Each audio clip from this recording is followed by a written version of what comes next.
ठीक है।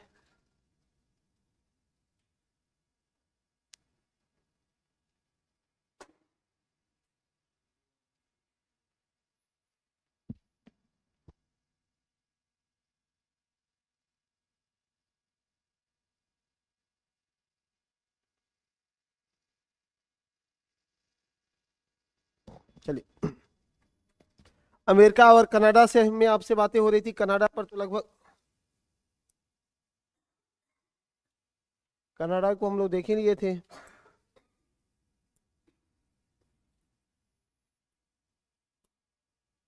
अमेरिका, संयुक्त राज्य अमेरिका। अमेरिका का लोकेशन कैसा है?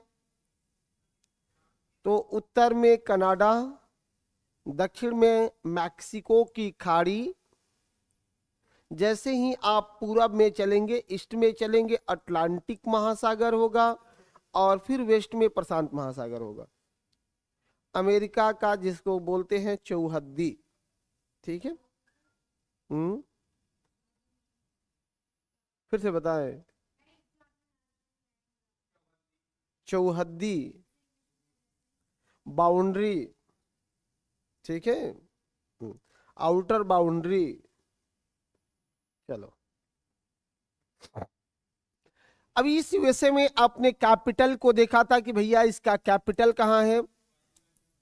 District of Columbia, Washington.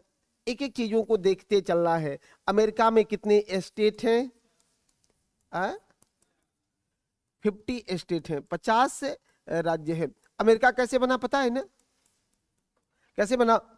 प्रारंभ में यह 13 कॉलोनी हुआ करता था, और इन 13 कॉलोनियों पर शासन था ब्रिटिशर्स का।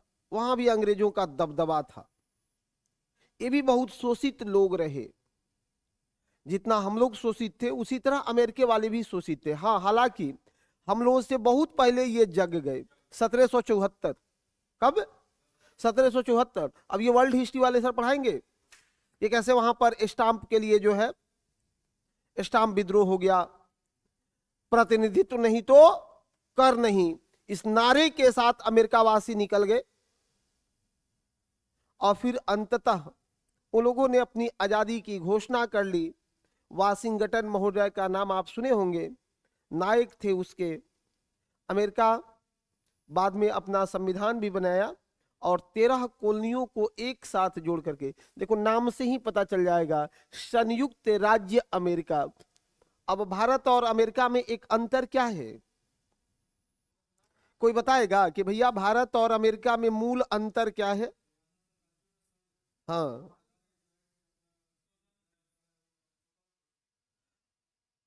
हाँ, सुनिए, कोई बात नहीं, आइए आइए आइए। ये तो चल रहा है, ये मनमौजी है, ये सबको जरूरी थोड़े है। जो जब आ जाए थोड़ा दो चार बूंद, सबको मिल जाएगा। सुनिए, यूएसए और अमेरिका के संगठनात्मक अंतर क्या है? कि जब हम स्वतंत्र हुए तो भारत आजाद हुआ। भारत आजाद हुआ। यहाँ ना यूपी पहले, मतलब ऐसा नहीं है कि यूपी अलग आजाद हुआ, बिहार अलग आजाद हुआ, या तमिलनाडु अलग आजाद हुआ, पूर्वोत्तर के राज्य अलग आजाद नहीं हुए। भारत आजाद हुआ था। लेकिन अमेरिका में वहां की ये कॉलोनियां अलग अलग अलग अलग आजाद हुई, और फिर बाद में इन लोगों ने एक समझौते के तहत समूह बना करके एक देश का निर्माण किए। हालांकि उनकी मजबूती बहुत अच्छी है। अमेरिका के संघ के पास हमारे संघ से कम शक्ति है।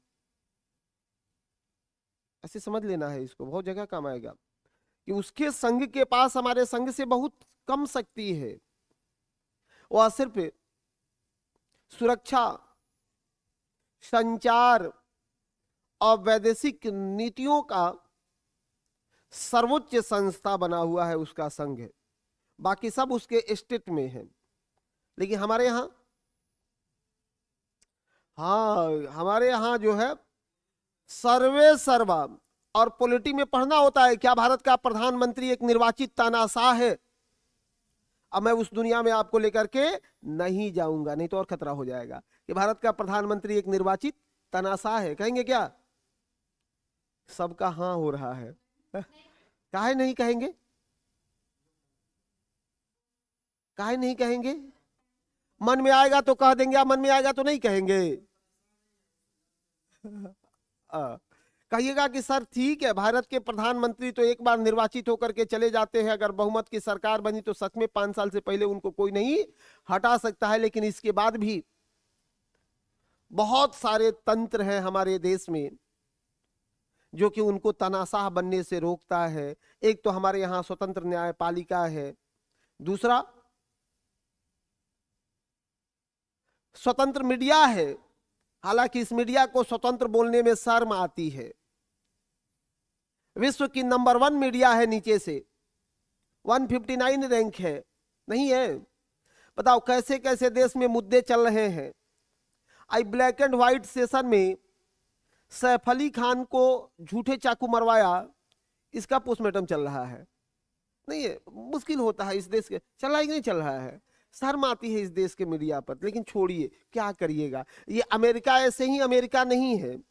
यहाँ ट्रंप प्रेसिडेंट बन के गए हैं ना, अनिवार्यतः उनको हर सप्ताह में मीडिया को फेस करना है। 7 दिन पर आते हैं मीडिया के सामने, और इतनी स्वतंत्र मीडिया है कि वो क्वेश्चन आंखों में आंखें डाल के पूछती है। हमारे यहाँ की मीडिया अगर क्वेश्चन में क्वेश्चन, अगर आंख में आंख डाल के तो अलग की बात है, बिना पूछे क्वेश्चन पूछ दे तो कल वो मीडिया का स्टूडियो बिक जाता है। बिक जाता है कि नहीं बिक जाता है? हमने देखा है। तो अपने यहाँ के मीडिया पूछते हैं कि प्रधानमंत्री जी, हाँ, आम को काट के खाते हैं कि चूस के खाते हैं? छोड़िए, हटाइए। अमेरिका की बातें हो रही थी, इसलिए तुलनात्मक रूप से हमने इस पर बात आपसे कर लिया। अभी एक और पॉडकास्ट चल रहा था प्रधानमंत्री सर का। मैं ऐसा नहीं हूं कि प्रधानमंत्री सर का आलोचक नहीं हूं, हाँ, लेकिन यह है कि सरकार का आलोचना उस समय करता हूं जब सरकार युवाओं की बात नहीं करती है। चलिए, यूएसए में कितने तो हो गए राज्य? कितने? 50। कितने राज्य हैं? 50। सबसे बड़ा कौन सा है? सबसे बड़ा राज्य कॉपी उलट के देखिए, उसमें पढ़ाया लिखा गया है। क्षेत्रफल के दृष्टि से सबसे बड़ा राज्य कौन सा? किसको नहीं पढ़ाए हैं? अच्छा, क्षेत्रफल के दृष्टि से सबसे बड़ा राज्य, ये तो सब इसी सबसे लिखवा रहे हैं, आजकल हम लिख भी नहीं रहे हैं। सबसे बड़ा राज्य अलास्का। क्षेत्रफल के दृष्टि से सबसे बड़ा राज्य अलास्का। सबसे छोटा राज्य कौन है रे भाई? अमेरिका का सबसे छोटा राज्य कौन सा है? हाँ, रोड द्वीप। सबसे छोटा राज्य कौन सा है? रोड द्वीप सबसे छोटा है, रोड द्वीप। सर्वाधिक जनसंख्या कहां है? सर्वाधिक जनसंख्या कहां है भाई? सर्वाधिक जनसंख्या अमेरिका के किस राज्य की जनसंख्या सर्वाधिक है? कैलिफोर्निया। कहां की? कैलिफोर्निया। कैलिफोर्निया की। कहां की? कैलिफोर्निया की जनसंख्या सर्वाधिक है। नेक्स्ट, और खूबसूरत सी बात, आगे बढ़ते रहिए। एक एक स्टेट अपने मैप निकालिए, मैप निकालो और आगे आगे बढ़ाओ। उसी कैलिफोर्निया से आज पढ़ना शुरू करेंगे। कैलिफोर्निया जिसकी राजधानी है सेक्रामेंटो, दिखा सबको? कैलिफोर्निया जहां सर्वाधिक जनसंख्या है, राजधानी है सेक्रामेंटो। कहां राजधानी है? सेक्रामेंटो। बोलते रहिए, याद हो जाएगा। सेक्रामेंटो कैलिफोर्निया की राजधानी सेक्रामेंटो। कैलिफोर्निया के नगर कौन कौन से हैं? सैन फ्रांसिस्को जो फेमस नगर है उसी को देखना है। San Francisco. City of Golden Gate. City of Golden Gate नाम से प्रसिद्ध है। सैन फ्रांसिस्को लिखना, सिटी ऑफ गोल्डन गेट के नाम से प्रसिद्ध है।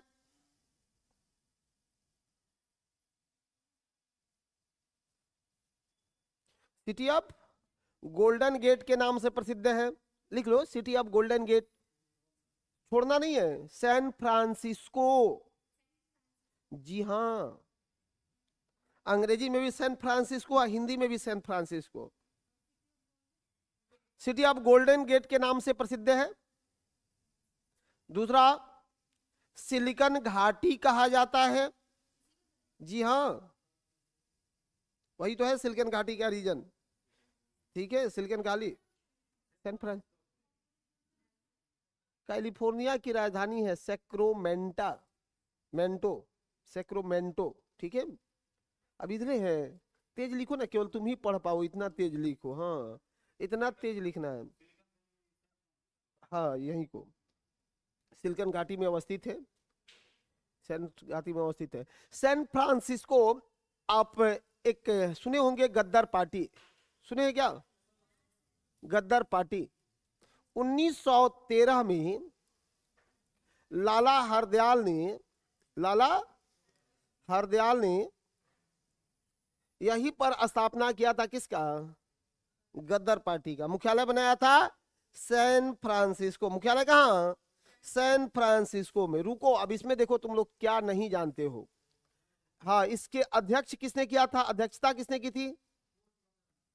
सोहन सिंह भाकना। मोहन सिंह कहां से आ गया भाई? मोहन सिंह तो आजाद हिंद फौज में, कैप्टन मोहन सिंह आजाद हिंद फौज में। ठीक है, हाँ, इसका नाम था सोहन सिंह भाकना थे ये, सोहन सिंह भाकना। सहयोगी थे बरकतुल्लाह, सोहन सिंह भाकना, इनके सहयोगी हुआ करते थे बरकतुल्लाह। अभी इस गद्दार पार्टी ने ही एक पत्रिका भी निकालनी यहां से शुरू की थी। कौन सी पत्रिका था? गद्दार पत्रिका। कौन सा पत्रिका? गद्दार पत्रिका। आपसे पूछा जाएगा कि गद्दार पत्रिका का प्रथम अंक किस भाषा में निकाला गया था? प्रथम अंक किस भाषा में निकाला गया था? कौन सा? उर्दू में। और दूसरा निकाला गया था गुरुमुखी लिपि यानी पंजाबी में। पहला अंक किसका? उर्दू में। इसलिए बार बार ये पूछ लेता है, पहला अंक उर्दू में। यहां से ज्यादा अंदर मैं नहीं लेके जाऊंगा, नहीं तो इतिहास वाले सर का एरिया अतिक्रमित होगा, नहीं होगा। हाँ, इतना मेरे अधिकार क्षेत्र में है। अभी है कि मैं बड़ा तेज तेज पढ़ा देता हूं। जब लिख रहे थे तो कहाँ थी? हाँ, दूसरा पंजाबी था। ठीक है, गुरुमुखी लिपि में लिखा गया था।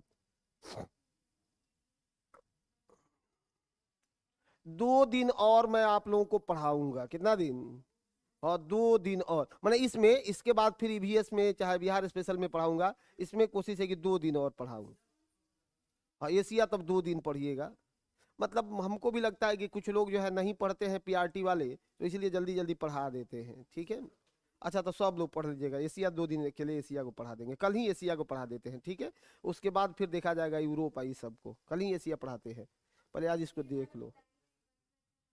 हाँ, प्रथम प्रथम अंक उर्दू में आया था। उस पत्रिका का पहला अंक कौन भाषा में? उर्दू में। और दूसरा अंक आया था पंजाबी में। दूसरा अंक कौन भाषा में था? पंजाबी भाषा में था। ठीक है, हाँ, आगे बढ़िए। कुछ भी पढ़िए ना आप लोग, तो कॉपी पेन लेके पढ़ो और तुरंत डायग्राम बांध लीजिए। डायग्राम नहीं बनाइएगा ना तो याद नहीं रहेगा, इसलिए खूब खा कैसे डायग्राम बना बना के पढ़ते हैं, तुरंत काट काट देते हैं, सब चीज चलता रहेगा इसमें। ठीक है, अब बहुत बड़ा बड़ा किताब नहीं पढ़ना है। कैसे मोटिवेट कहीं से होकर मत पढ़ लीजिएगा बड़का बड़का किताब। हाँ, सही बोल रहे हैं, नहीं तो खत्म। वो सब नहीं पढ़ना है। क्वेश्चन देख लो, ही छोटा छोटा क्वेश्चन पूछ रहा है, छोटी छोटी किताबों से पूछ रहा है। ठीक है, अब इसमें पता लगा कि तुम ऐसा ऐसा राइटर उठा लिए, ये 2 महीना उसको समझने ही में लग गया, खत्म। हाँ, लूसेंट से थोड़ा सा और ऊपर अपग्रेड हो जाइए ना एनसीईआरटी में। हाँ, बस हो गया, दूसरा कुछ पढ़ना ही नहीं है, काहे का पढ़ेंगे। आगे बढ़िए। सैन फ्रांसिस्को, यहां एक और नगर मिल रहा होगा भाई, कौन सा नगर है? Los Angeles. लिखा सबको? लिखो, लॉस एंजल्स। जहां आप देख रहे होंगे कैलिफोर्निया, कैलिफोर्निया के दक्षिणी तट पर स्थित है। फिजिकल में खोज रही है, अरे भैया पॉलिटिकल में खोजिए। उत्तरी अमेरिका में मिलेगा।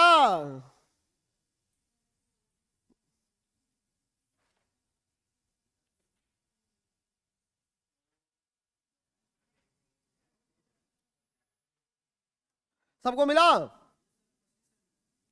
हाँ, जस्ट कैलिफोर्निया के दक्षिणी तट पर है, कैलिफोर्निया के दक्षिणी तट पर मिल गया लॉस एंजल्स। आप लोगों को, दोनों बहनों को जी नहीं मिला? दिखाओ ना। हाँ उसी में। और नीचे देखो अमेरिका है, अब वहीं पर पश्चिम की तरफ देखिए, हाँ अब फटाफट मिलेगा वहीं पर। चलिए, अब यहीं पर आपको जो मिल रहा होगा लॉस एंजिल्स लिखना। फिल्म निर्माण उद्योग अर्थात हॉलीवुड है। हम्म,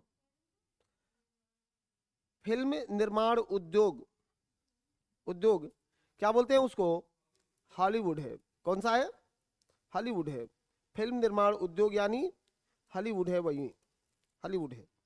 जस्ट वहीं पर एक और नगर को देखिएगा, फटाफट अपने मैप में देख लेना, सैन डियागो।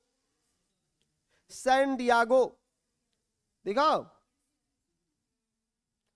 एक प्राकृतिक बंदरगाह है, एक प्राकृतिक बंदरगाह है जो पनामा नहर के निकट अवस्थित है।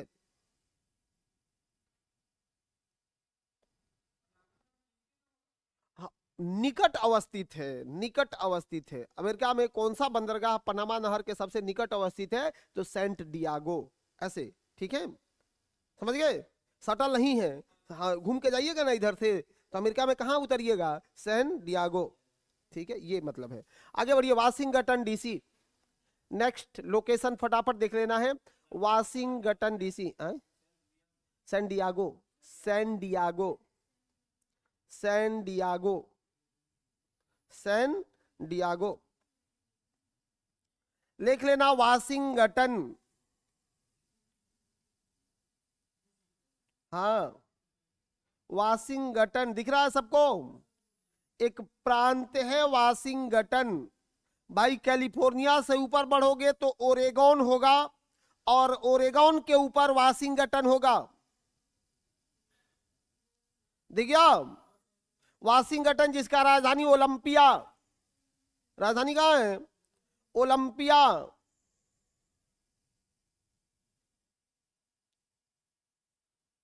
लकड़ी का तख्ता, लकड़ी का तख्ता, हाँ जी, लकड़ी का तख्ता, डिब्बा बंद मछली, लकड़ी का तख्ता, वुड बॉक्स, डिब्बा बंद लकड़ी, सॉरी डिब्बा बंद मछली, पैक फिश आदि के लिए प्रसिद्ध है, आदि के लिए प्रसिद्ध है। अब ज्यादा इसको नहीं खींचो, आगे बढ़ाओ, जो काम की बात होगी वही देखते चलेंगे। हाँ तो क्या हो गया, दुइये को लिखे तो कोई दिक्कत नहीं है। बस एक जगह याद रखिएगा, उटाह, उटाह एक और वहां का स्टेट है, उटाह। कौन सा राज्य है, उटाह। मिला सबको, खूब मोटा मोटा लिखा होगा उटाह, सबको मिल गया होगा उटाह, किसको नहीं मिला। जहां आपने कैलिफोर्निया देखा था, कैलिफोर्निया के राइट हैंड में देखो नेवादा है, और नेवादा के बाद उटाह है। मिल गया, तो थोड़ा थोड़ा सा आपका परिचय कराते हैं। राजधानी कहाँ है उसका, सॉल्ट लेक सिटी, राजधानी है salt lake city, salt lake city. Utah की राजधानी कहाँ है, salt lake city, salt lake city. प्रसिद्ध है किसके लिए भाई, यहां चुकंदर और चीनी निर्माण के लिए प्रसिद्ध है, चुकंदर और चीनी निर्माण के लिए प्रसिद्ध है। जी हाँ, उटाह के ऊपर चल रहा एक प्रांत मिल रहा होगा मोन्टाना, जो फेमस है, मैं उसमें से छांट छांट के पढ़ा रहा हूं, मोन्टाना। उटाह के ऊपर में चलिएगा, मोन्टाना दिखेगा। राजधानी हेलेना, राजधानी हेलेना, मोन्टाना दिखा, मोन्टाना, मोन्टाना एक स्टेट है, मोन्टाना की राजधानी हेलेना। हेल्ला को जानते हैं आप लोग? कौन थी हेल्ला? राजधानी है मोन्टाना की। अरे ये राजधानी है। सबको कनेक्ट करो ना, यहीं से मारना है इतिहास, यहीं से मारना है राजनीतिक विज्ञान, यहीं से इतिहास, यहीं से जो है ईवीएस, सबको ढूंढो ना। हेलेना के नाम से आपको याद हो जाएगा दुनिया की पहली अंतर्राष्ट्रीय विवाह। अंतर्राष्ट्रीय विवाह समझते हैं? हाँ, एक देश दूसरे देश में जाके विवाह करे, अंतर्राष्ट्रीय विवाह। इस ज्ञात दुनिया की पहली अंतर्राष्ट्रीय विवाह हुआ था चंद्रगुप्त मौर्य का। इसका हुआ था चंद्रगुप्त मौर्य का। इधर आया, अच्छा सर अब पकड़ाया। ज्ञात दुनिया का पहला अंतर्राष्ट्रीय विवाह किसका? चंद्रगुप्त मौर्य का। कब हुआ था? कब हुआ था? 305 ईस्वी पूर्व में चंद्रगुप्त मौर्य ने सेल्यूकस निकेटर को पराजित किया था। और वहीं पर एक संधि हुई थी, जिस संधि का उल्लेख मेगास्थनीज ने अपनी पुस्तक इंडिका में किया है। कहा है कि भाई सुनो, उस संधि में क्या खूब हुआ था। लोगों ने पूछा क्या हुआ था मेगास्थनीज, तो कहा कि सेल्यूकस निकेटर इतना खुश हुआ कि अपना 5 प्रांत दे दिया। एरियाना का प्रांत, जिसमें काबुल, कंधार, हेरात, बलूचिस्तान, ये 5 प्रांतों को दे दिया और अपनी बेटी का हाथ पकड़वा दिया कि ये लेते जाओ। है कि नहीं है? चंद्रगुप्त मौर्य भी बहुत खुश थे।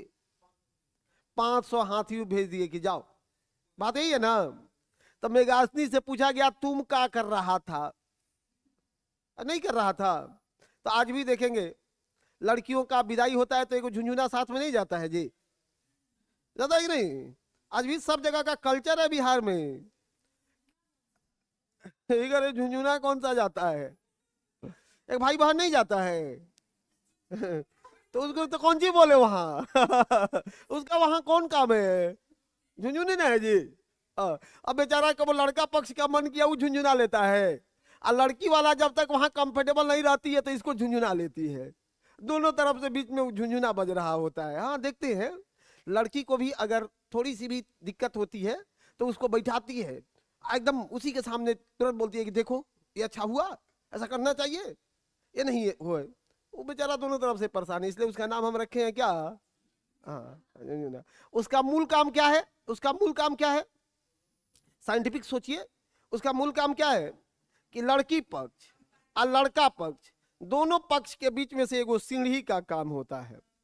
अभी तो समाज बहुत खुल गया ना, पहले समाज बहुत बंधा हुआ था। तो उसका महत्व था कि लड़का पक्ष के लोगों को डायरेक्ट कुछ कहना होता था तो लड़की से लोग नहीं कहता था, उसी झुंझुना के माध्यम से कुछ खबर भिजवाया जाता था, तो वो जाकर के फिर लड़की के पास से उसका जवाब लेके आता था।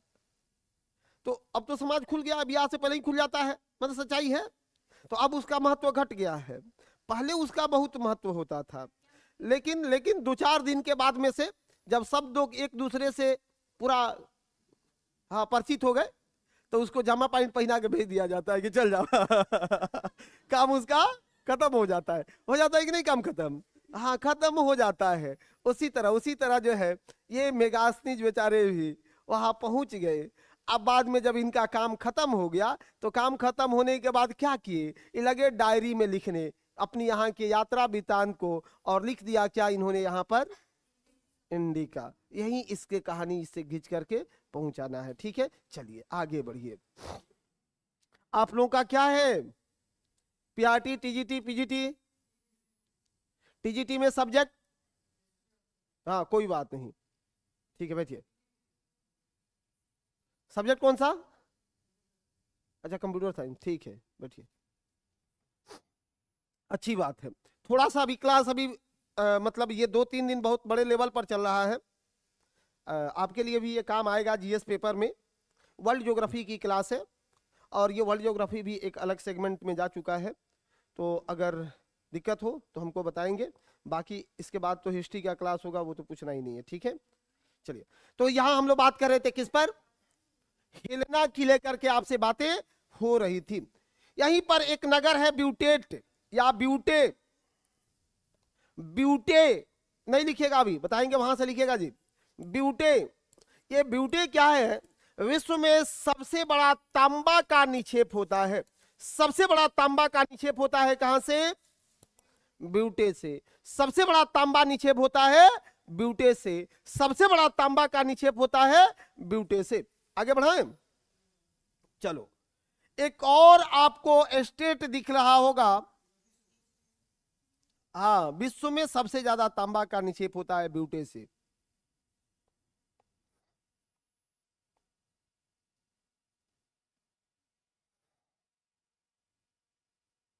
एक आपको वहीं पर एक और देश राज्य दिख रहा होगा, व्योमिंग दिख रहा है क्या, राजधानी है चेन, व्योमिंग। एक स्टेट दिख रहा होगा व्योमिंग, सबको दिख रहा है क्या, व्योमिंग, इसका राजधानी है चेन। देखना यहीं पर भाई विश्व का येलो स्टोन नेशनल पार्क है, येलो स्टोन नेशनल पार्क है, लिख करके रखना है, येलो स्टोन नेशनल पार्क है, येलो स्टोन नेशनल पार्क है। नेक्स्ट नेशनल पार्क है, स्टोन नेशनल पार्क है।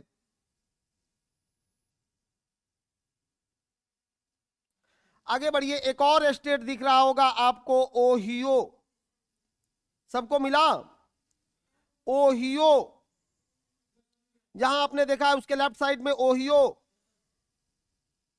राजधानी है कोलंबस, राजधानी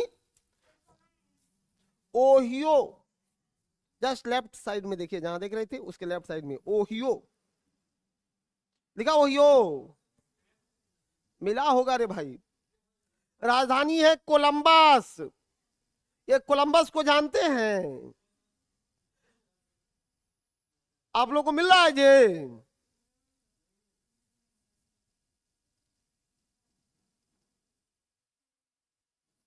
नहीं मिला अब मिल गया, सबको आराम चाहिए।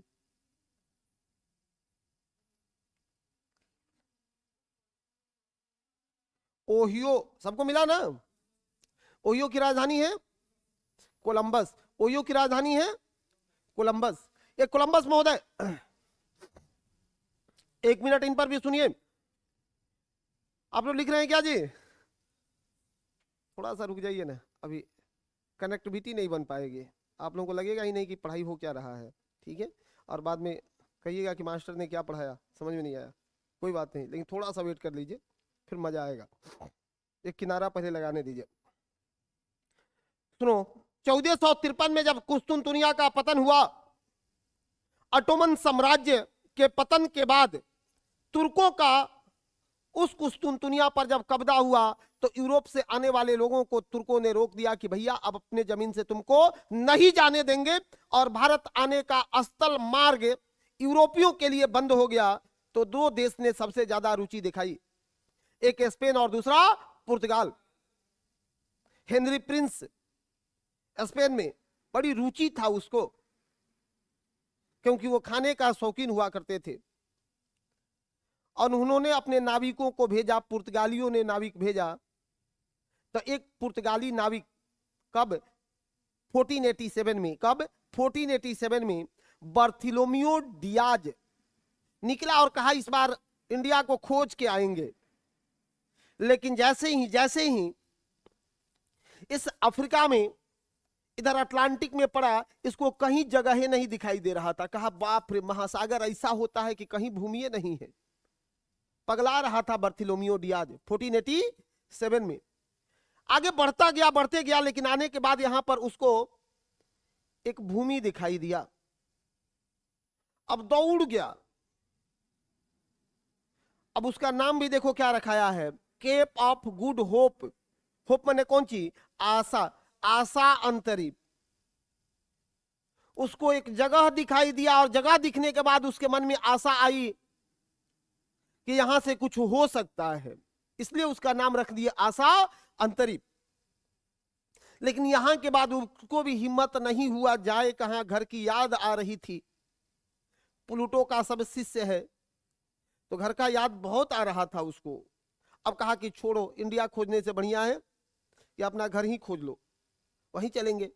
लौट के पुनः चला गया पुर्तगाल। एक अगला व्यक्ति निकला 1492, कोलंबस। कहा कि हम बिना खोजे नहीं लौटेंगे।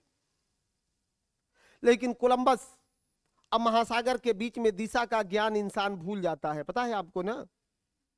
महासागर में लोग कैसे भूलते थे, तो वहां कोई चिन्ह नहीं है बताने वाला कि कौन नॉर्थ ईस्ट साउथ वेस्ट है। और उस समय अक्षांश देशांतर का ज्ञान नहीं था। अब कोलंबस भूल गया। अब भूल के जाके, दुनिया गोल है तो किनारा कहीं ना कहीं तो मिलेगा, जाके वो कैरिबियाई द्वीपों पर उतरा। कैरिबिया के जो द्वीप हैं जिसमें हैती है, जमैका है, सब देखे हैं ना, उसी पर उतरा। उतर के लगा डांस करने की, हमने इंडिया को खोज लिया। लोगों ने कहा मूर्ख, ये इंडिया नहीं है, ये तो हैती है, ये जमैका है। कहा कि तुम कुछ भी कहो, हम नहीं मानते हैं कि इंडिया नहीं है। और इसीलिए उसका नाम पड़ गया क्या, वेस्ट इंडीज। क्या नाम पड़ गया, वेस्ट इंडीज। देखिए वेस्ट इंडीज कोई एक देश नहीं, वो छोटे छोटे द्वीपों से मिल करके बना हुआ है। जब अंदर में घुसोगे तो पता चलेगा वहां की तो ई देश है वहां का। अभी पढ़ाएंगे कि कौन कौन देश है वहां पर। वेस्ट इंडीज के लिए वो लगा फेमस होने के लिए, ठीक है। बाद में वास्को डिगामा महोदय, पता है ना, वास्को डिगामा, वो भी नहीं खोज पाते। और दुर्भाग्य है कि उस समय शक्तिशाली ब्रिटेन होता था, पुर्तगाल होते थे, डेनमार्क थे, फ्रांसीसी उस समय मजबूत थे। तो जो आदमी मजबूत होता है, कलम भी उसी के पक्ष में लिखती है, जैसे आज की मीडिया। बोलिए नहीं बोल रही है जी, कमजोर के पक्ष में कौन बोलने वाला है, एकदम नहीं है। मैं मानता हूं कि वास्को डिगामा आने का रास्ता नहीं खोजा। वह अपने 3 जहाज 170 नाविकों के साथ भारत आने का मार्ग ढूंढने का प्रयास किया, लेकिन संयोग से उसके हाथ एक व्यक्ति लग गए, अब्दुल मुनीद गुजराती। अब्दुल मुनीद गुजराती एक घोड़ा के व्यापारी थे। ईरानी घोड़ा को खरीद के यूरोप में ले आके बेचते थे। अब पुनः एक बात आती है कि इंडियन लोगों का कल्चर होता है कि मुफ्त में तुम ले चलो घुमाने तो हम लोग चांद पर भी चलेंगे। खास करके बिहारी 2 ही चीज पूछते हैं, नहीं है कि भाई चलना कौन चीज से है, खाना का व्यवस्था क्या है, रात में कुछ गर्म ठंडा पानी होगा कि नहीं होगा, अगर हो जाएगा तो चांद पर भी चलेंगे। अब्दुल मुनीद गुजराती को वही मामले हुआ। घोड़ा वोड़ा वो अपना बेच लिया था, और घोड़ा बेचने के बाद उसको कहा गया भाई कि चलना है, तो कहा कि हाँ अब काम हो गया है। उसको बैठा लिया। केप अप गुड होप तब तो देखा हुआ रास्ता था, यहाँ तो पहुंचिए गया सब। अब यहाँ के बाद पता नहीं चल रहा है किधर जाना है। अब इसके दिमाग में खुल गया कि अरे भैया ये दिख रहा है इंडिया, यहीं से बुलेले आ गया यहाँ इंडिया। समझ रहे हो कितना दिन की यात्रा में ये सब पहुंचा था, कई दिन में पहुंच गया था इंडिया। 90 दिन चल के पहुंचा था। कितना दिन, 90 दिन पहुंचा था। ठीक है आगे बढ़िए। तो उसे राजधानी पढ़ा रहे थे, वहीं उसका राजधानी पढ़ा रहे थे, कौन, कोलंबस। उसी के नाम पर वो बना हुआ है कोलंबस। ठीक है सब लिखो कोलंबस। वहां एक नगर होगा क्वीलैंड। कौन सा नगर है, क्वीलैंड। एक नगर होगा क्वीलैंड। अरे एटलस में देखो, कॉपी में नहीं। एक नगर होगा क्वीलैंड, क्वीलैंड है ना। हाँ, इरी झील के तट पर स्थित है। इरी झील के तट पर स्थित है। वहीं पर एक और नगर होगा अक्रान, एटलस में अक्रान। विश्व का सबसे बड़ा सिंथेटिक रबड़ यहीं से प्राप्त होता है। सबसे बड़ा सिंथेटिक रबड़ निर्माण केंद्र है। सबसे बड़ा रबड़ निर्माण केंद्र है सबसे बड़ा रबड़ निर्माण केंद्र है अक्रॉन। सबसे बड़ा रबड़ निर्माण केंद्र है अक्रॉन। एक स्टेट आपको दिख रहा होगा मेरे भाई, इलिनियास। इलिनियास स्प्रिंगफील्ड राजधानी है, फटाफट खोजते रहो। इलिनियास, इलिनियास मिला। ओहिया जहां अभी देखे थे आप, ओहियो, वहां से लेफ्ट साइड में चलिए बाएं हाथ के तरफ, इलिनियस दिख रहा होगा। स्प्रिंगफील्ड उसकी राजधानी है। सब एटलस में देखिए, एटलस में बहुत क्लियर गए। वहां का एक नगर है शिकागो, इसलिए मैं पढ़ा रहा हूं। इलिनियस में एक नगर है शिकागो। मिला रे भाई शिकागो, क्या बात है, आप लोग भी जबान जो हो। इलिनियस में एक नगर मिल रहा होगा शिकागो, संयुक्त राज्य अमेरिका का तीसरा बड़ा नगर है। तीसरा बड़ा नगर है। मिशिगन झील के दक्षिणी तट पर बसा है। थर्ड लार्जेस्ट सिटी है। मिशिगन झील के दक्षिणी तट पर बसा हुआ नगर है। दक्षिणी तट पर बसा हुआ नगर है। अब इसमें कमाल की बात आपको सुननी क्या है, दो शब्द में सुनो। ये वही शिकागो है मेरे भाई, जिस शिकागो में कौन पहुंचे थे? स्वामी विवेकानंद। कौन पहुंचे थे? स्वामी विवेकानंद। स्वामी विवेकानंद। और 1893 में उन्होंने जो विश्व के पहले धर्म सम्मेलन को संबोधित किया, भारत की एक अलग रूपरेखा पेश कर दी और बता दिया विश्व को कि भारत सपेरों का देश नहीं, भारत महापुरुषों का देश है। देखो 1893 से पहले भारत को खिल्ली उड़वाते थे अंग्रेज बैठ के वहीं पर, दो पैक लेके बैठ गए और कहते थे कि एक इंडिया है, वो इंडिया अनसिविलाइज्ड कंट्री है। India is a uncivilised country. वहां के लोग सांप को नचाते हैं, सपेरों का देश है। हाँ, विश्व में एकमात्र देश भारत है जहां सांप को भी नचा दिया जाता है। इंसान तो अलग की बात है, बाकी किसी देश में नहीं मिलेगा। हाँ देख लेना, हल्के में कोई मत ले इंडिया को, ठीक है। अब ये शिकागो वही शिकागो है जहां 1893 में विश्व धर्म सम्मेलन हुआ।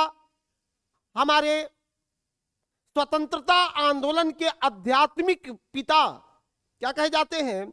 आध्यात्मिक जनक स्वामी विवेकानंद ने इसको संबोधित करके भारत की रूपरेखा पेश की थी। लेकिन एक और व्यक्तित्व जो यहां विवेकानंद से प्रभावित हुआ था, उस व्यक्तित्व का नाम था एनी बेसेंट। नाम सुना है आपने?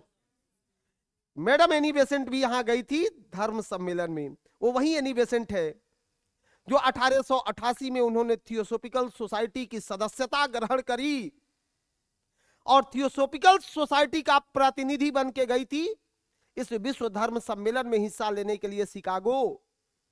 लेकिन शिकागो में इतना ज्यादा प्रभावित हुई विवेकानंद से कि उन्होंने कहा कि अब हम नहीं जाएंगे आयरलैंड या यूरोप, अब हम चलेंगे इंडिया।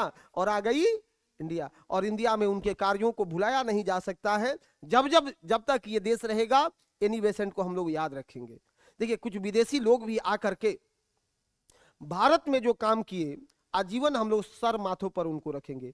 हेनरी विवियन डेरोजियो, कोई गाली दे सकता है उनको? नहीं दे सकता है रे भैया।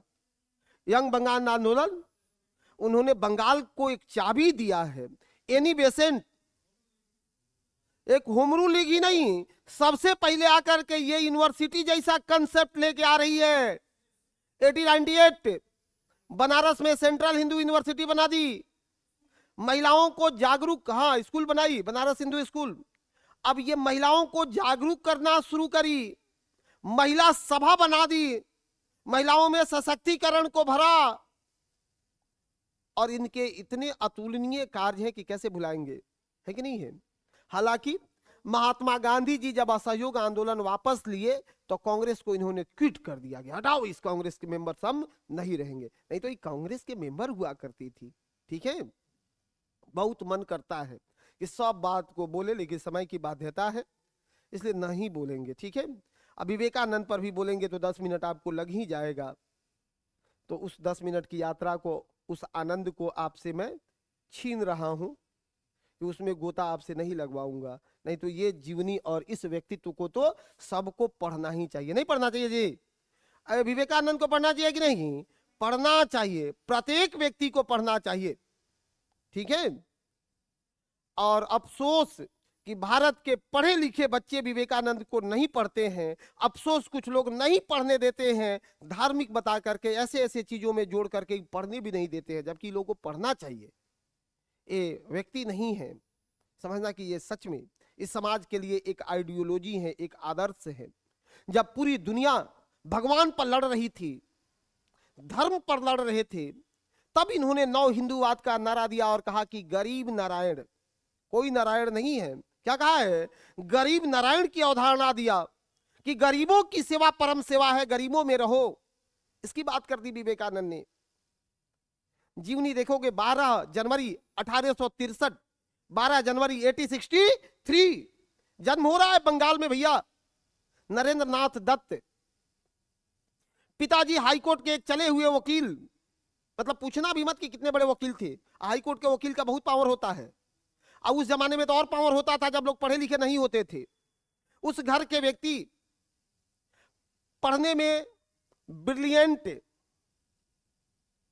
एक बार एक यूरोपियन लेक्चर दे रहा था, वही कलकत्ता यूनिवर्सिटी में, जिसकी स्थापना 1817 में हुआ था। किसने किया था? खड़ा करा के पढ़ाएंगे 1.5 घंटा, बैठने नहीं देंगे। हाँ, कैसे होगा? कलकत्ता विश्वविद्यालय की स्थापना किसने करी थी? मैप है, इसमें हिस्ट्री भी देखो, वर्ल्ड पढ़ रहे हैं, इसमें इतिहास भी पूछा जाएगा, इसमें राजनीतिक विज्ञान भी आएगा, इसमें साइंस भी आएगा, और सब मिल करके ना पूरे विश्व का कंसेप्ट बनता है रे भाई। 1817 में हेनरी विवियन डेरोजियो और राजा राम मोहन राय ने कलकत्ता विश्वविद्यालय की स्थापना किया था। सुनो मेरे भाई, उस वही पढ़ रहे थे। यूरोपियन लेक्चरर्स ने पूछा कि आत्मा शुद्ध होती है, आत्मा शुद्ध होती है। इनके मन में खटक गया, कहा कि नहीं, सबकी नहीं होती है। इनके मन में यह विरोध हो रहा था कि सबकी आत्मा शुद्ध नहीं होती है। जिंदा दिल इंसान थे, खड़ा होकर के पूछा कि क्या सर आपकी आत्मा शुद्ध है? साहस होना चाहिए, नहीं होना चाहिए क्या? अब वो लेक्चरर भी खामोश हो गया, कहा कि नहीं, मेरी भी तो शुद्ध नहीं है। वो कहा कि नो। कहा कि दुनिया में किसी एक ऐसे व्यक्ति को जानते हो जिसकी आत्मा शुद्ध है?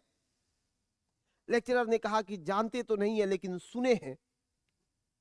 फिर इनके मन में जिज्ञासा बनी कि सुने हैं तो हमको भी सुना दीजिए, मैं जानना चाहता हूं। इन्होंने कहा, राम कृष्ण परमहंस, जो कालेश्वरी मंदिर के पुजारी हैं, दक्षिणी कालेश्वरी मंदिर के शारदा मणि के पति और तोतापुरी के शिष्य। देखो, मैंने एक शब्द बोलने में ही 5 क्वेश्चन बोल दिया, नहीं बोल दिया जी? अब जरूरत है मेरे बतिया को कौन कितना कैच करता है, नहीं तो सब क्वेश्चन तो पढ़ा ही देते हैं, ठीक है। शाम 7 बजे जरूर, कितनों इसमें पढ़िए, एमसीक्यू मारने के लिए 7 बजे पहुंच जाइए मिशन 50 IAS पर, ठीक है। हाँ, यूट्यूब आते हैं? हाँ, अच्छा, यूट्यूब देखे ही आए हैं, तब ठीक है। नहीं तो उस पर भी सब पोस्टमार्टम कर देते हैं, लेकिन इतना बोलने का वहां स्कोप नहीं है। यहाँ इतना बोलने लगेंगे तब तक पता चला 50-100 को साथी सब स्विच मार दिया कि ये बकैती कर रहा है, जबकि ये बकैती नहीं है भाई। वाकई में यहां से ही आपके दिमाग कनेक्ट करना सीखेंगे, ठीक है। सुनो, हो गया आप लोगों का? हाँ, इजाजत दीजिए, हो गया हो तो बताइए। दुनिया में सबसे बड़ा झूठ का अवार्ड किसको मिला था? हाँ, 2 लेडीज एक जगह पर बैठ के और कोई किसी से बात नहीं करी, सबसे बड़ा अवार्ड जीत करके आज अमर है। इससे बड़ा झूठ कोई नहीं हो सकता है। कम से कम 21वीं सदी की महान नारियां, इस भ्रम को तोड़िए। हाँ, सच बोल रहे हैं जी। 21वीं सदी पुरुषों का नहीं, महिलाओं का सदी है। पुरुषों के लिए एक सलाह और सुझाव कि 20वीं सदी पुरुषों का था, 19वीं सदी पुरुषों का था, लेकिन ये 21वीं सदी महिलाओं का सदी है। ठीक है, हर जगह महिलाएं हैं, तोड़ भी रही हैं, कोई बात नहीं। अब रुको, हम कहाँ थे, कहाँ आ गए। ये सब सॉफ्टवेयर चलता है ना, सॉफ्टवेयर है। 5 मिनट बोले कि पढ़ाए, बोल ही दे 5 मिनट और, अभी नहीं ले चलेंगे। सुनो, अब उस प्रोफेसर ने जो बताया मन में कि एक व्यक्ति है जिसकी आत्मा शुद्ध है, वो रामकृष्ण परमहंस है, विवेकानंद। ये अभी नरेंद्र नाथ दत्त थे, इनके मन में भावनाएं आई कि एक बार चल के मिलते हैं उस व्यक्ति से कि कैसी उसकी आत्मा शुद्ध है। वो गए, उन्होंने देखा और सच में बड़ी मीठी मीठी बातें कर रहे थे। तब तक संयोग ऐसा हुआ कि मैं समरी सुना रहा हूं, कहीं कहीं से काट के 4 लाइन और सुनाऊंगा। संयोग ऐसा हुआ कि विवेकानंद के पिताजी डेथ कर गए। उनके घर में 3 बहनें, एक बुढ़ी माता थी। अब उनके माथे पर परिवार का वहन करने की जिम्मेदारी आ गई कि कैसे परिवार को वहन किया जाएगा। तो विवेकानंद डिप्रेस रहने लगे और उन्होंने शिक्षण का कार्य चुना कि थोड़ा सा बच्चों को पढ़ाने लगे। अब उसके बाद वो गए रामकृष्ण परमहंस के यहां मिलने के लिए कि गुरुजी, अब बताओ, जिस व्यक्ति की 3 बहनें, घर में मां बुढ़ी हो, परिवार की जिम्मेवारी हो, और उसको कोई कह दे कि मैं तुम्हें चाहता हूं कि तुम एक सन्यासी बन जाओ, उस व्यक्ति को क्या लगेगा। रामकृष्ण परमहंस ने कहा कि सुनो नरेंद्र, हम चाहते हैं कि तुम सन्यासी बन करके और इस दुनिया में एक नई जागृति पैदा करो। नरेंद्र ने खींचा और दे दिया सच्चाई। कहा कि आज तक जिसको समझ रहे थे कि आत्मा शुद्ध है, उस आत्मा में दुनिया के सबसे ज्यादा कालापन नजर आया हमको। घर में मेरी मां, 3 बहनें, और ये व्यक्ति कह रहा है कि तुम सन्यासी बन जाओ। दे दिए थे एक बार, और कहीं भाग नहीं जाते हैं ढोंगी कहीं का। लेकिन प्रभाव तो थी, घर गए अशांत हो बैठे। अशांत हो जाता है ना आदमी, कुछ करके भी अशांत हो जाता है। फिर भागे भागे आए और कहे कि हमको लगता है गुरुजी कि आप हमारा मार्गदर्शन करें। अब रामकृष्ण परमहंस ने कहा कि तुम्हारे 3 बहनें, माता, सबकी जिम्मेवारी मैं दे देता हूं। उन्होंने एक व्यक्ति को बोला, उसके कोई संतान नहीं थे, उन्होंने सबकी जिम्मेवारी उठा ली। वहां से नरेंद्र नाथ दत्त निकले, बनारस में आकर के वेद की शिक्षा लिया, फिर पूरे भारत का भ्रमण किया। देखो, जिसको भी दुनिया में महान और विद्वान बना है, पहले दुनिया का भ्रमण किया है, भारत का भ्रमण किया है, इसलिए घूमना भी चाहिए। घर में बैठ के भगवान महान नहीं बन सकते हो। गांधी को महान बनना था, आए, घर में बने नहीं, आते ही पहले उनको उनके गुरुजी गोपाल कृष्ण गोखले ने कहा कि गांधी, मुंह बंद करो और कान को एक्टिव करो, मुंह मत खोलना, और पहले एक बार पूरे भारत को घूमे, तब भारत की यथा स्थिति तुमको समझ में आएगी। मुंह बंद, कान और आंख खुला रख के उन्होंने पूरे भारत का भ्रमण किया। देखिए, भारत के सबसे महान व्यक्तित्व के रूप में फादर ऑफ नेशन बन गए कि नहीं बने, बने कि नहीं बने। इस कड़ी में उन्होंने क्या नहीं देखा होगा, देखा ना। तो घर से निकलना चाहिए तो सब देखना चाहिए कि कहां क्या चल रहा है, इसमें हमको क्या करना चाहिए। वही नरेंद्र नाथ दत्त राजस्थान जाते हैं। खेतड़ी नाम सुना है आपने, खेतड़ी के महाराज ने, शिकार के शौकीन व्यक्ति, जो इनसे प्रभावित होकर के शिकार छोड़े, उन्होंने इनका नाम विवेकानंद रख दिया। और ये विवेकानंद जो फिर शिकागो धर्म सम्मेलन में हिस्सा लेने के लिए जाते हैं, वहां की तो कहानी और थोड़ा सा अजीबो टाइप की है। समय अब आपका लग जाएगा, इसलिए मैं कहानी को यहीं पर ड्रॉप करूंगा, नहीं तो अभी 5 मिनट और चलेगा।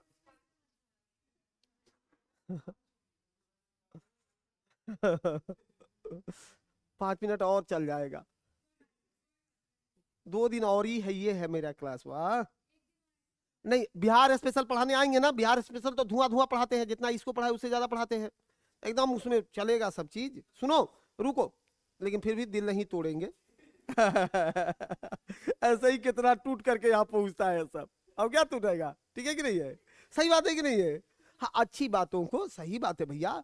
बहुत बार अभिभावक दिल तोड़ देते हैं, नहीं तोड़ देते हैं जी, मम्मी तोड़ देती है, पापा तोड़ देते हैं। अब सब उन्हें सोचता है जाकर के दिल का हाथ टूटता है, इसमें मेरा गलती है नहीं है, हाँ, सोच की गलती है। तब हम जानते हैं कि यहाँ तक पहुँचने वाले बहुत बार जख्मी होकर के पहुँचते हैं, और जख्मी होना भी जरूरी है, ठीक है, बहुत जरूरी है, बहुत जरूरी है।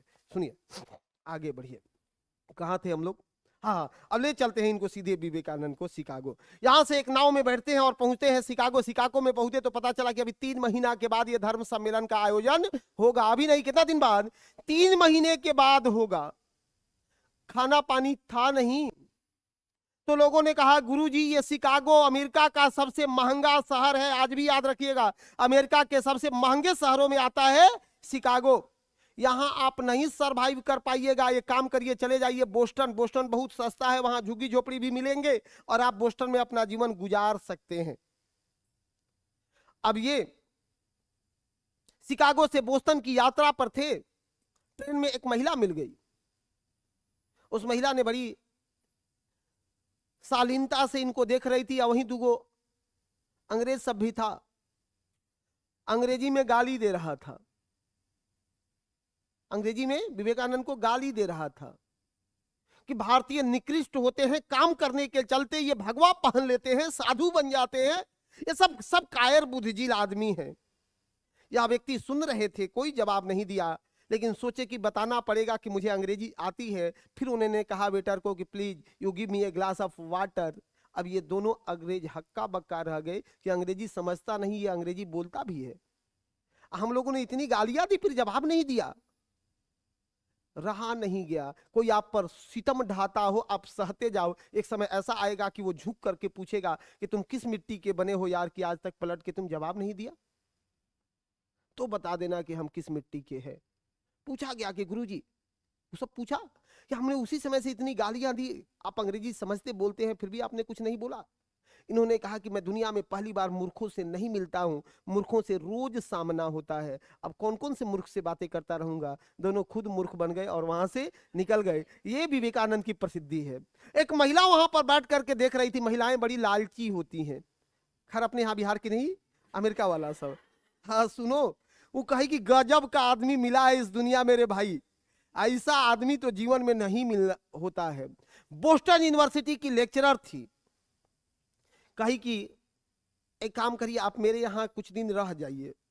इनको भी क्या था, सन्यासी आदमी कहे कि चलो धुई कहीं रमेगा, धुई ना रमाना है जी, तो कहीं रमा लेंगे। लेकिन इनके क्या मन में था कि वो महिला गड़बड़ है। उन्होंने कहा कि देखिए ना एक बात, मैं चाहती हूं कि आप ये सन्यास छोड़िए और शादी ब्याह करिए और प्लूटो को अपनाइए, आनंद ही जीवन है में रहिए। यूरोप वाले अमेरिका वाले किसको मानते हैं? हम लोग अरस्तु को मानते हैं, हम लोग आर्यभट्ट वाले, हम लोग चाणक्य वाले लोग हैं, हम लोग ब्रह्मगुप्त के लोग हैं, और वो प्लूटो वाला है। प्लूटो ने क्या कहा था? आनंद ही जीवन है। प्लूटो ने क्या कहा था? आनंद ही जीवन है। आज भी देखिएगा यूरोप में जब बोलवा लिया तो पूरा आज बोलेंगे, अब सुनो तब, अब सुनो, अब ये अमेरिका वाले और यूरोप वाले जीते ही हैं आनंद के लिए। किसी भी रिश्ते में उनको आनंद नहीं मिली, रिश्ता खत्म। सुबह शुरू हुआ शाम में टूट जाता है, क्योंकि जीवन ही आनंद है। एक थिएटर में पिछला साल मैं न्यूज पढ़ रहा था कि एक पति पत्नी वहां बैठ करके मूवी देख रहे थे, एक बच्चा मूवी के बीच में लगा चिल्लाने, तो जो उसमें मेल था, पिता था, उसको उठा करके वहीं पर पटक दिया, वो बच्चा डेथ कर गया। हम कहा हाय रे प्लूटो के संतान, तुम लोग दुनिया में काहे का है। हमारे यहाँ मम्मी और पापा हजारों रात नहीं सोते हैं एक बच्चे को पालने पोसने के लिए। सोते हैं जी? आज भी 12 बजे रात को बच्चा चिल्लाने लगता है, मम्मी बैठ जाती है और रात भर नहीं सोती है और गर्व से कहती है कि ये जग गया था इसलिए मैं नहीं सोया था। वो सब कैसा आदमी है? पटक दिया, उसका जान निकल गई। वहां के देखिए शादी ब्याह, यूरोपियन कल्चर, अमेरिकी कल्चर, वहां विवाह कोई संस्कार वंस्कार नहीं है, वहां विवाह संस्कार नहीं है। वहां विवाह का मतलब है आनंद, एग्रीमेंट, समझौता, बस समझौते भर ब्याह है। समझौता तोड़ना बहुत आसान है। आज आनंद नहीं मिला, जाकर के एक एफिडेविट दे देता है कि नहीं मैं उसको छोड़ रहा हूं, वक्त फिर वो अपना ढूंढ रहा है, वो अपना ढूंढ ली, फिर पता चला कि 25 साल वाली 50 साल के पास चली गई और 50 साल वाला 20 साल के पास पहुंच गया। पहुंचता है कि नहीं? वहां जाके देखिए आगरा वगैरह में घूमते रहता है। किसी को गलती से मत कहिएगा कि ये आपकी बेटी है क्या, बहुत मारेगा। वो कहेगा बेटी नहीं, अभी पिछले महीना विवाह करके हनीमून पर आए हैं। हाँ हाँ, ये यूरोप की हालात है मेरे भाई, ये यूरोप की हालात बता रहा हूँ, आज सच्चाई बोल रहा हूँ, पता नहीं मैं क्यों इतना, ठीक है, हुआ है नहीं, ये सब प्रैक्टिकली नॉलेज आपसे साझा कर रहा हूं। लेकिन भारत में विवाह संस्कार है। अपने यहां का कोर्ट में भी देखना, 6 महीना से कम का तारीख तलाक के कोर्ट में नहीं लगता है। अब एक बार फैमिली कोर्ट में पहुंचिए, बस जज इतना ही पूछता है कि इस 6 महीना में मैसेज भी नहीं हुआ है, तभी बोलता है कि नहीं सर, एकदम देखा देखी तक नहीं है। कहा है कि ठीक है, फिर 6 महीना का डेट दे देगा, 6 महीना के बाद आइए। अंतिम तक कोशिश की जाती है कि विवाह को बचा दिया जाए, क्योंकि हमारे यहाँ विवाह समझौता नहीं, विवाह एक संस्कार है। ठीक है, अब ले चलेंगे आपको अमेरिका में, शिकागो के पास, बोस्टन में। अब विवेकानंद ने कहा कि तो फंस गए रे भाई, तो बचे कैसे? उन्होंने कहा कि आप क्या चाहती हैं, ऐसे मामलों से भागिएगा भी मत, हत्या हो जाएगा। विवेकानंद ने कहा आप क्या चाहती हैं? कहे कि मैं चाहता हूं, देखिए महिला कितना तेज होती है, सब वो थोड़े कहेगी कि ब्याह कर रहे हैं, वो कहती मैं चाहता हूं कि आपके जैसा एक विवेकानंद इस अमेरिका को भी मिले। समझ रहे हो, आपके जैसा विवेकानंद अमेरिका को भी मिले, इसलिए मैं चाहती हूं तुमसे विवाह करूं। क्या बात है कि नहीं है? विवेकानंद ने कहा कि बस हे माते, इतनी बात के लिए आप भी मेरा ब्रह्मचर्य तोड़िएगा, आज से आप मां बनो, मैं बेटा। आपको आपका विवेकानंद अमेरिका का हो गया। समझ गए? महिला को लगा कि का फंस गए रे लेकिन उन्होंने कही कि ठीक है, मैं तुमको मान लेता हूं, मैं तुमको मान लेता हूं, चीजें यहीं पर रहेगी। कही कि तुम आए हो किस लिए? तो कहे कि हम आए हैं शिकागो में विश्व धर्म सम्मेलन का प्रतिनिधित्व करने के लिए। अब यहां से 1 मिनट और रुको, फटाफट पहुंचाता हूं। तो कैसे प्रतिनिधित्व करोगे? कहे कि सनातन धर्म का, हिंदू का। कहे कि तुम्हारा वो कार्ड कहाँ है? तो कार्ड ही लेके थोड़े गए थे। अच्छी बात है कि उनको बोस्टन यूनिवर्सिटी की महिला मिल गई थी। इतने दिन में तो समझ ही गई थी ना कि कितना विद्वान आदमी है। नहीं समझ गई थी? समझ गई थी। कही कि सुनो, मैं ले चलती हूं बोस्टन यूनिवर्सिटी के कुलाधिपति से मिलाऊंगी और बात करूंगी कि बोस्टन यूनिवर्सिटी का प्रतिनिधित्व तुम करोगे। लेकर के गई भी। बोस्टन यूनिवर्सिटी का प्रतिनिधित्व का कार्ड भी विवेकानंद को मिला, लेकिन संयोग खराब था।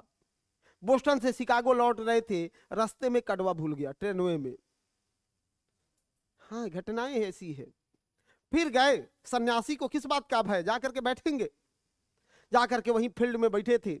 एक महिला देख रही थी कि ये व्यक्ति सुबह से बैठा है, सन्यासी है, और बड़ा प्रेरित थी भारतीय सन्यासियों से। आकर के पूछी कहां आए हैं? कहे धर्म सम्मेलन में आए हैं, अपनी धर्म की बातें करेंगे, अपनी देश की बात करेंगे और हिंदुस्तान पर कुछ बात करना है हमको। कहे किसका प्रतिनिधित्व कर रहे हो?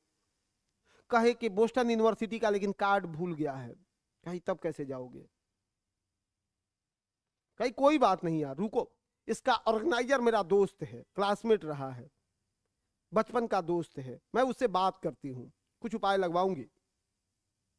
बात करी, वो कहा कि ना, सब सीट फूल है, मैं जगह नहीं है। लेकिन तुम भी दोस्त हो, आज तक जीवन में पहला काम अगर बोली हो तो करेंगे। सबसे अंतिम में इस व्यक्ति का नाम रखा जाएगा, समय मिला तो बुलवा लेंगे, नहीं मिलेगा तो छोड़ देंगे। सबसे अंतिम में बोलने के लिए गया हुआ व्यक्ति कौन जानता था कि उसके 2 शब्द dear sister and brothers America ही नहीं पूरे भारत के लिए एक मानक स्थापित करेंगे। कोई जानता था? नहीं जानता था। अब भाई जीमा बच्चों, अब चलो पढ़ा जाए, ठीक है, बहुत बोल दिए, छोड़ो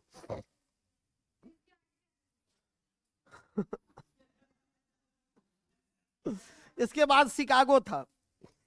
अब बोलने लगेंगे तो फिर 1 घंटा। देखो ये सब क्लासेज कभी होते हैं ना, होंगे कभी, तो कैसे नहीं करेंगे? जब तक, सुनो, जब तक, एक बात बताओ भाई, जब तक मास्टर का मतलब क्या है? फैक्ट्स पढ़ाने के लिए हम मास्टर थोड़े बने हैं। सुनो, फैक्ट्स पढ़ाने के लिए मैं टीचर नहीं हूं। फैक्ट्स तो 100 रुपया के किताब में इतना है जितना बीपीएससी कहियो नहीं पूछेगा। सच है, डंके के चोट पर है। मैं टीचर किस लिए हूं? कि चीजों को कनेक्ट करूं, कि कैसे आपको पकड़ना है उसको। और इस कनेक्टिविटी के क्रम में मैं आपको विभिन्न प्रकार के डायग्राम, कहानी, किस्से, लोकोक्तियां, ये सब मैं इसमें जोड़ करके ना पढ़ाता हूं, तब ना खत्म होता है चीजें हैं। ठीक है, तो आप यहाँ फैक्ट्स पढ़ने नहीं आए हो, ठीक है। हाँ चलो आगे बढ़िए। शिकागो हो गया हम लोगों का। शिकागो के बाद आगे बढ़ना, एक और आपको दिख रहा होगा वहीं पर इंडियाना दिख रहा है, बगल में ही एक है इंडियाना। बगल में कौन सा है? इंडियाना, बगल में है इंडियाना। इंडियाना, इंडियाना की राजधानी India police. India police, India police,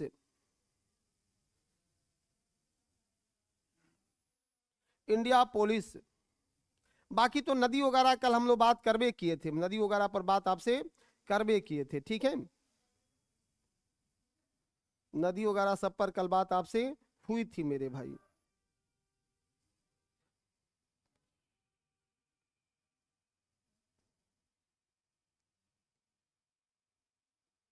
सबसे ऊपर में चलना, एक जगह दिख रहा होगा अलास्का। सबसे ऊपर में चलिए, जो कुछ महत्वपूर्ण है उसी को पढ़ा करके आगे बढ़ेंगे। अलास्का सबसे ऊपर में कौन सा है? अलास्का। अलास्का, अलास्का पहले रूस का हिस्सा था और अमेरिका ने रसिया से खरीदा है किसको? अलास्का को। अलास्का के पास से गुजरती है एक जल संधि, कौन सी? बेरिंग जल संधि। कौन सी जल संधि है? बेरिंग जल संधि भाई। अलास्का के पास है कौन सी जल संधि है? बेरिंग जल संधि। और यह बेरिंग जल संधि पृथक करता है एशिया को उत्तरी अमेरिका से पृथक करता है। याद करके रखिएगा, सब स्तर पर पूछे जाते हैं कि उत्तरी अमेरिका को एशिया से कौन पृथक करता है? बेरिंग जल संधि पृथक करता है। सब लोग ठीक हो ना? कौन पृथक करता है? बेरिंग जल संधि पृथक करता है। आगे बढ़ाएं, चलो। तो ये ऊपर वाले भी स्टेट आपके हो गए। इसकी राजधानी कहां है भाई? अलास्का की जुनेऊ। कहां राजधानी है? जुनेऊ। कहां राजधानी है? जुनेऊ। इसकी राजधानी है जुनेऊ। राजधानी है जुनेऊ।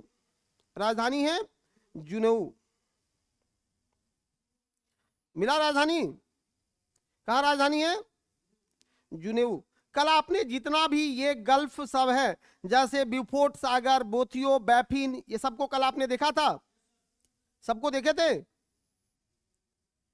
अरे सब बात को कल देखे थे जी? नहीं, झील वगैरह सब तो कल हम लोग देखे ही थे ना। 5 होम्स में कितने झील हैं? कौन कौन से 5 है भाई?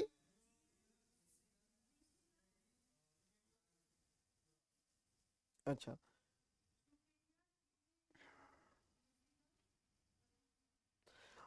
अमेरिका का सबसे बड़ा पर्वत श्रेणी, अमेरिका का सबसे बड़ा पर्वत श्रेणी, ये तो नहीं बताएंगे। विश्व का सबसे बड़ा पर्वत श्रेणी लंबाई में, एंडीज। दूसरा, दूसरा रॉकी। फिर आएंगे तो हिमालय बाद में, ठीक है। सुनो, रॉकी, रॉकी जो है अलास्का से लेकर के और मैक्सिको तक फैला है। कहां से कहां तक है?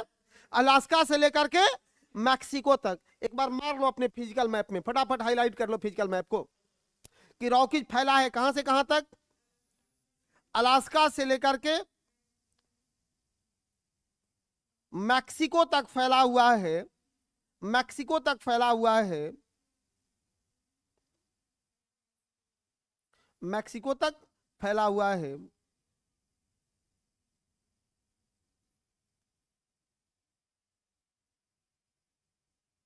सबसे ऊंची चोटी कौन सी है? McKinley, mount McKinley. कौन सी सबसे ऊंची चोटी है? Mount McKinley. उत्तरी अमेरिका की सबसे ऊंची चोटी है माउंट मैकिनले। काम की बात क्यों करेंगे आपसे, ठीक है। माउंट मैकिनले, सबको दिख गया माउंट मैकिनले? Mount McKinley. कुछ वहां पर आपको पठार दिख रहे होंगे, पठार दिख रहे होंगे। कौन सा प्लेटू है भाई? कोलंबिया स्नैक पठार, ग्रेट बेसिन, कोलोराडो, मैक्सिकन, मृत घाटी। नाम सुना है? मृत घाटी का नाम सुना है? उत्तरी अमेरिका का सबसे निम्नतम स्थान है मृत घाटी। कैलिफोर्निया के पास रॉकी पर्वत में है। सर्वाधिक लवणीय में से एक क्षेत्र है मृत घाटी। कैलिफोर्निया के पास फिजिकल मैप में देखेंगे, वहां मृत घाटी लिखेगा, ठीक है। नीचे आओगे, नीचे फटाफट देख लेना। टीजीटी और पीजीटी वाले आपके यहां से प्रश्न लगातार बनेंगे। कुछ देश है नीचे मध्य अमेरिका में, उसको भी 5 मिनट में एक बार देखना है, फिर आगे बढ़ लेना है। मैक्सिको दिख रहा है सबको? मैक्सिको, मैक्सिको सबको दिख रहा है? सबको दिखा? देखो, उत्तरी अमेरिका में कृषि के लिए सबसे अनुकूल इसका कृषि नहीं होता है मैक्सिको में, या खाद्यान्न आयात करता है। मैक्सिको चांदी के लिए, गंधक के लिए, फ्लोराइड के उत्पादन के लिए जाना जाता है। राजधानी कहां है मैक्सिको का? Mexico city. राजधानी कहां है? Mexico city. बस एटलस में हाईलाइट करना है, मैक्सिको सिटी। दिखा मैक्सिको? वहीं पर देखना नीचे में एक और होगा, कोस्टारिका। कोस्टारिका सबको दिख रहा है? राजधानी कहां है? San Jones. Costa Rica, San Jones. राजधानी को हाईलाइट कर लो, सैन जोन्स। कोस्टारिका की राजधानी सैन जोन्स। कृषि प्रधान देश है, कृषि प्रधान देश है कोस्टारिका। ऊपर देखना होंडुरास छूट रहा था, होंडुरास दिखा सबको? होंडुरास। राजधानी कहां है?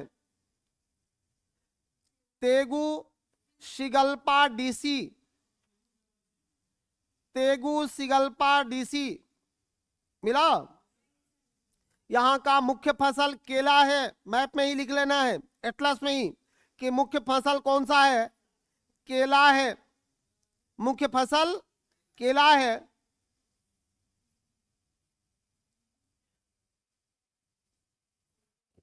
अमेरिकी महाद्वीप का सबसे निर्धन देश है, अमेरिकी महाद्वीप का सबसे निर्धन देश है, अमेरिकी महाद्वीप का सबसे निर्धन देश है, पुअर कंट्री है। कौन सा? होंडुरास। एक और देश दिख रहा होगा, निकारागुआ। सबको मिला? निकारागुआ। राजधानी है मानागुआ। निकारागुआ की राजधानी कहां? मानागुआ। निकारागुआ जिसकी राजधानी, कैपिटल कहां? मानागुआ। मानागुआ कैपिटल है। और यहां पर क्या कहेंगे?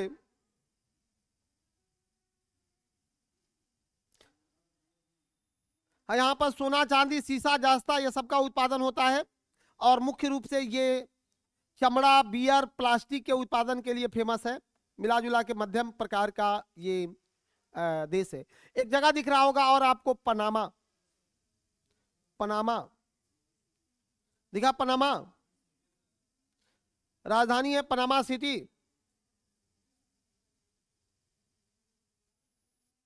पनामा सिटी एक कृषि प्रधान देश है। मिट्टी यहाँ की बहुत उपजाऊ है। लेकिन यहीं पर, हाँ, पनामा सिटी, यहीं पर एक नहर का निर्माण किया गया है, पनामा नहर। कौन सा नहर है? पनामा नहर। पनामा नहर किसको किससे जोड़ता है? उत्तरी अमेरिका को, सुनिए, अलग करता है।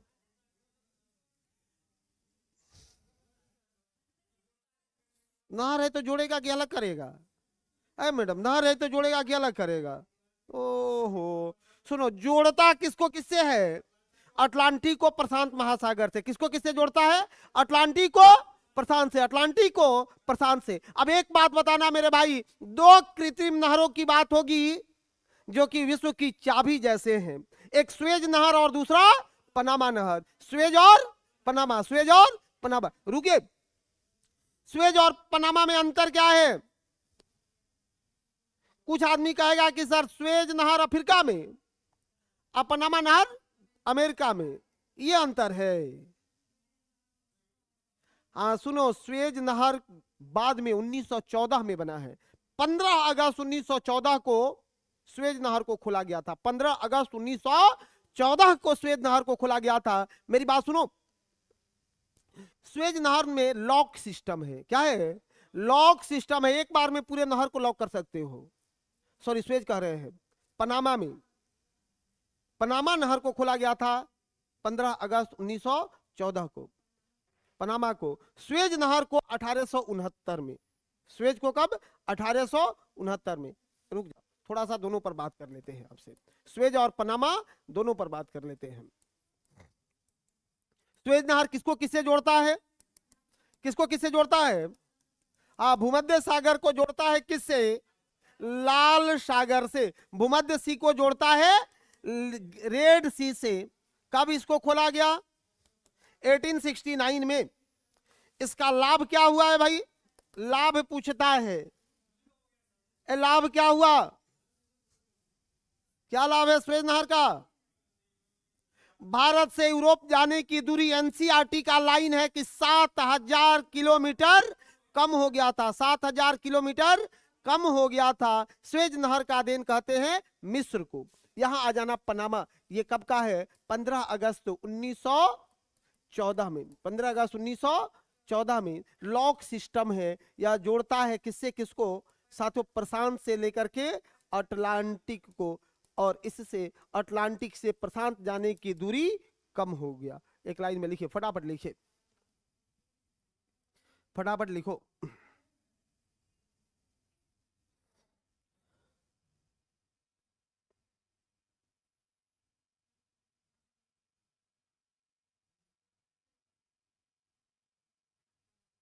पनामा मिल गया सबको? चलो, पनामा के बाद वहीं पर एक और देश होगा, कोस्टारिका। कोस्टारिका तो हम लोग देख लिए हैं, कोस्टारिका तो देख लिए हैं जी। कैरेबियन द्वीप के कुछ छोटे छोटे देशों को देख लेना। कैरेबियन द्वीप में दिख रहा होगा बहामा।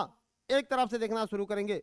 बहामा, बिचुआ में आ जाओ। बहामा देखो मैप में, बहामा जिसकी राजधानी है नासाऊ। बहामा की राजधानी नासाऊ। बहामा जिसकी राजधानी नासाऊ। बहामा की राजधानी नासाऊ किस लिए फेमस है भाई? पर्यटन उद्योग और मछली पकड़ने के लिए फेमस है। पर्यटन उद्योग और मछली पकड़ने के लिए फेमस है। जमैका दिख रहा होगा, जमैका। राजधानी है किंगस्टन। राजधानी कहाँ है? किंगस्टन। फेमस है केला उत्पादन के लिए। जमैका फेमस रहा है किस लिए? केला उत्पादन के लिए। जमैका प्रसिद्ध है किसके लिए? केला उत्पादन के लिए, फसल उत्पादन के लिए फेमस है। यही जमैका संसार में बक्साइट और एल्युमिनियम पैदा करने वाला दूसरा नंबर का सबसे बड़ा देश है। ठीक है। एक नगर और ऊपर देख लेना, क्यूबा। क्यूबा देखा, राजधानी हवाना। राजधानी क्या कहा जाता है क्यूबा को? आए, चीनी का कटोरा। क्यूबा को कहते क्या है? एंटिलीज का मोती। क्यूबा को कहा जाता है एंटिलीज का मोती। क्यूबा को कहते हैं एंटिलीज का मोती। क्यूबा एंटिलीज का मोती, एंटिलीज का मोती। ए देख भाई, जैसे अभी नेपाल हम लोगों को कभी कभी ब्लैकमेल कर लेता है ना, वैसे ही क्यूबा भी अमेरिका को ब्लैकमेल कर देता है। हाँ, एक बार रसिया का पूरा अपने यहाँ फाइटर जेट मंगा के तैनात करवा दिया। बताओ, अमेरिका के बगल में है, छोटा सा देश है क्यूबा। जब देखता है कि अमेरिका से कुछ कम आ रहा है तो रसिया के पास चल जाएगा घूमने, और कहेगा कुछ करिए। अब एक बार रसिया इसके बंदरगाह पर ले आके अपना पूरा फाइटर जेट सजा दिया। अमेरिका टेंशन में कि परमाणु सहित फाइटर जेट लगा देना बहुत बड़ी बात है। अब मैं उस कहानी में आपको लेके नहीं जाऊंगा। ऐसे ही कभी कभी नेपाल हम लोगों से भी बतियाता है। देखा, हाँ, कुछ दिन पहले एक आई थी राजदूत घूमने के लिए नेपाल, चाइना की थी। इतना गहरा संबंध वहां के नेताओं से हो गया कि भारत के लिए टेंशन हो गया था। और उस समय वहां के एक मंत्री था, वो बोला काला पानी। काला पानी जानते हैं ना? कहाँ? उत्तराखंड में काली नदी, काला पानी। हाँ, काला पानी वो हम लोगों का है। सुगौली की संधि हुआ था 1816 में। 1816 में सुगौली का संधि 1816 में। और उस समय वो क्षेत्र जो है वो लिख दिया, सब अंग्रेजों को दे दिया। अब उसको उबासी आता है कि गोरखालैंड मेरा था, काला पानी मेरा था, तुम्हारा दादा के दादा दे दिया। आ- हाँ बताइए, हाँ बताइए। ये सब सुगौली की संधि का देन है, वो 1816 ही में दे दिया है। अब करने से काम चलेगा जी? हाँ, तब तो मोदी जी एक बार बुला लेते हैं कि आओ। उसके बाद मोदी जी प्रधानमंत्री को बुला के और काशी विश्वनाथ में पूजा करवा दिए, क्या है कि थोड़ा मन शांत रहेगा। अभी शांत है, ठीक है, अब दिक्कत नहीं है। आगे बढ़ो भाई। क्यूबा मिल गया, क्या बात है। एंटलीज का मोती चीनी का सबसे बड़ा उत्पादक है, चीनी का सबसे बड़ा उत्पादक है। अमेरिकन रिपब्लिकन दिख रहा होगा, Dominican Republican, Santo Domingo, Santo Domingo राजधानी है। हैती एगो देश दिख रहा होगा, कौन सा? हैती, सबको दिखा हैती, राजधानी कहाँ है? हाँ, pro Prince, port of Prince, port of Prince, West Indies का भाग है। वहीं कॉफी उत्पादन के लिए फेमस है। सीसा और रम का उत्पादन होता है। हैती की कहानी भी बस इतना ही है। हाँ, वो भी फेमस है कॉफी उत्पादन के लिए, ठीक है। कल आप लोग एक काम करिएगा, सुनिए, कल एक काम करना है।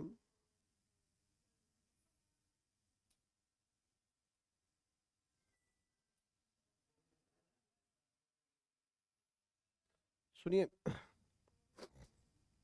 कॉफी उत्पादन के लिए फेमस है।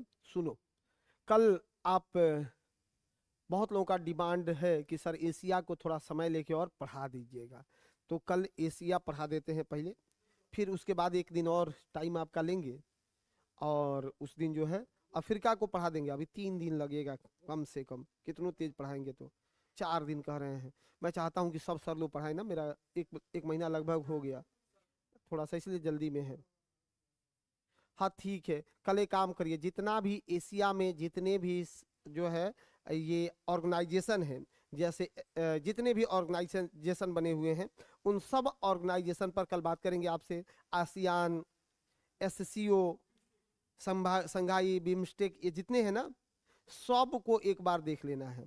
एशिया में कितने देश हैं, कहाँ कहाँ से क्वेश्चन आते हैं, इसके संदर्भ में कल एक दिन पढ़ना है। तो आप कल होमवर्क है आपका कि एक बार एशिया को पढ़ के आइएगा, एक दिन में एशिया को पढ़ के आइएगा। प्लस हमने जितना आपको पढ़ा दिया है उस बात को बार बार दोहरा दीजिए, आपके कॉपी से बाहर कुछ नहीं जाएगा, जो भी होगा वो आपके कॉपी में ही रहेगा, ठीक है। एशिया पढ़ के आएंगे। और बताइए, किसी को कुछ पूछना हो तो पूछ सकते हैं, 1 मिनट आपके लिए। आए नहीं, वो काला पानी सजा होता था अंडमान में, वो काले पानी की सजा सेलुलर जेल में दिया जाता था, निकोबार, अंडमान, पोर्ट ब्लेयर में। तो वहां काला पानी का सजा क्यों कहते थे? क्योंकि वो सागर के बीच में जेल बना हुआ था, उसमें आपके सिवा कोई नहीं जाएगा, तो नाम दिया गया क्या उसको? काले पानी की सजा दी जाती थी, किसी को नहीं जाने दिया जाता था। अब बताइए, सागर के बीच में एक जेल हुआ, उसमें अकेले रख दिया जाए, वो सजा कम है? बहुत है। वही समझौता है, काला पानी समझौता है, लिपुलेख दर्रा है ना, उसी के पास है, ठीक है जी। हाँ, और पूछिए, और किसी को कुछ पूछना है? नहीं? पढ़ रहे हैं अच्छे से सब लोग? ये सब लोग पढ़ रहे हैं ना? आपसे मेरा लास्ट निवेदन होगा कि टीआरई 4 सुनो, टीआरई 4 जीवन की अंतिम लड़ाई है। टीआरई 4 जीवन की अंतिम लड़ाई है। अगर टीआरई 4 गड़बड़ हुआ तो दूसरा काम करिएगा, क्योंकि टीआरई 5 में इतना बड़ा भर्ती नहीं आएगा। इस लड़ाई में तन मन से मैं आपके साथ हूं, मेरे शरीर का एक एक कतरा खून आपके लिए समर्पित है। आपको जो पूछना है, जो समझना है, जो पढ़ना है, जहां दिक्कत हो रही है वहां हमसे बात करिए, लेकिन टीआरई 4 में सफल होकर के अपने भविष्य को सुनहरा बना लीजिए, ठीक है। एग्जाम अप्रैल में हो के रहेगा, फर्म चाहे जिस दिन आए, जी हाँ, एग्जाम अप्रैल में हो के रहेगा, लिख करके रख लीजिए। सरकार इसलिए अभी फॉर्म नहीं दे रही है ना, आपको इसका कारण पता है फॉर्म क्यों नहीं आ रहा है?